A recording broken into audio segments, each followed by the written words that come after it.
Good morning, everyone.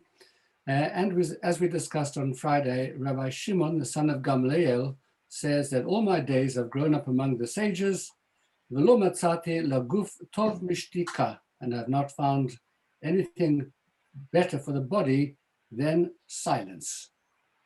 And as we mentioned on Friday, Rabbi Shimon ben Gamliel was the head of the Sanhedrin.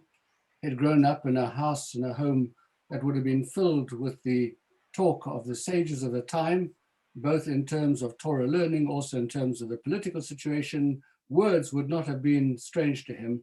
And it's very odd that he arrives at a position where he actually wants to eschew speaking as much as possible and where he wants to rely upon silence. Particularly as head of the Sanhedrin, he would have to participate in all of the conversations and the debates. He'd have to give opinions. He was a person who simply wasn't permitted to remain silent. It's part of his job and his position that he would have to be as verbose as pretty much any other rabbi you've ever come across, and possibly even more, being the leader of the Sanhedrin, the chief rabbi. Is it the rule that chief rabbis have to speak more than underling rabbis? I'm not sure. Something to debate. At any rate, the question is, why does Rabbi Shimon arrive at this rather extraordinary position, suggesting that silence is the best thing of all? Well, one suggestion is that actually it's a nuanced comment, because he says quite unusually over here, "Lo v'lo matzati laguf tov mishtika." I haven't found anything better for the body than silence.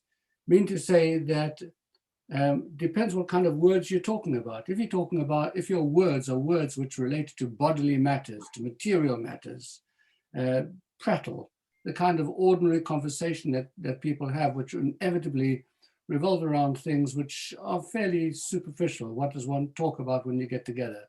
Well, if you're English, the first thing you talk about, of course, is the weather. And when you're done with that, then perhaps you'll start talking about a couple of meals that you've had and restaurants you've been to.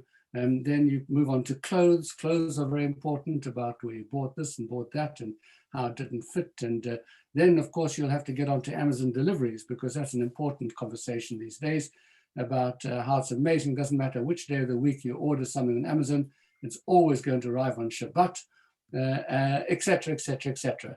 And perhaps what Rabbi Shimon is suggesting is that one should be careful about this kind of conversation, because it's a meaningless, it's just verbosity.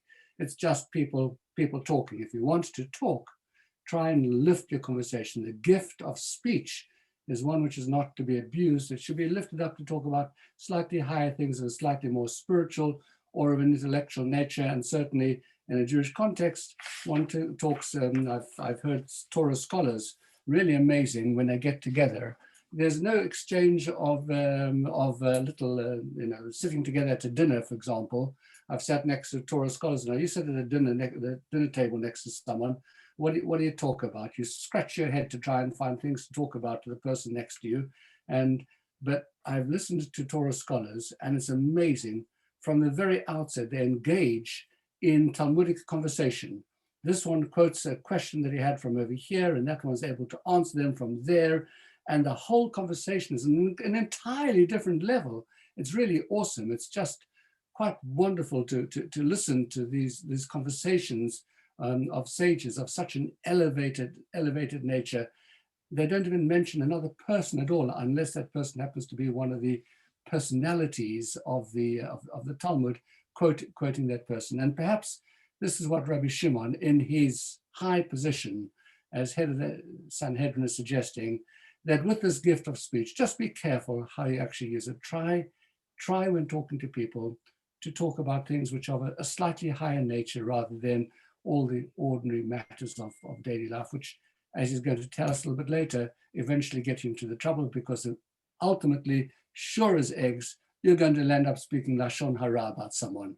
That's an absolute certainty. That's where that kind of conversation goes. Eventually, you talk about a certain kind of person, and do you know, you wouldn't believe what she was wearing. I mean, it was absolutely outrageous to turn up at a simcha wearing, et cetera, et cetera, et cetera.